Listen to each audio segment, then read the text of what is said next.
I think if we want to be competitive, we have in Europe to share. I come from the Middle East, so we always look up at Europe because you really have a solid foundation. There's a lack of trust because people don't get involved. They don't understand what's happening. One of the big obstacles here is entrepreneurship. I can see women leading more, few departments and few organizations at the EU. That will be probably a better world.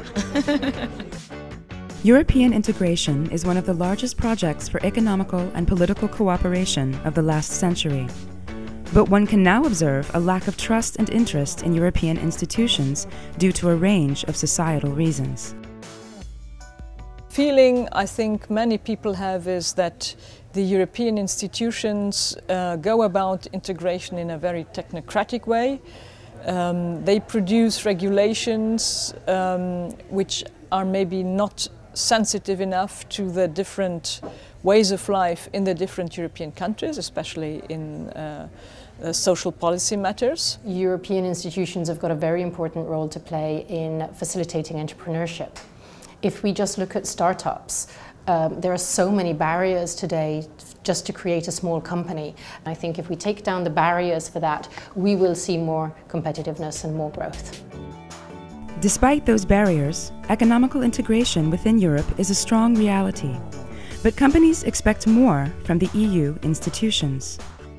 Speaking about Germany, probably half of the exports go to other EU countries, and a very, very large part of it goes to Eurozone countries.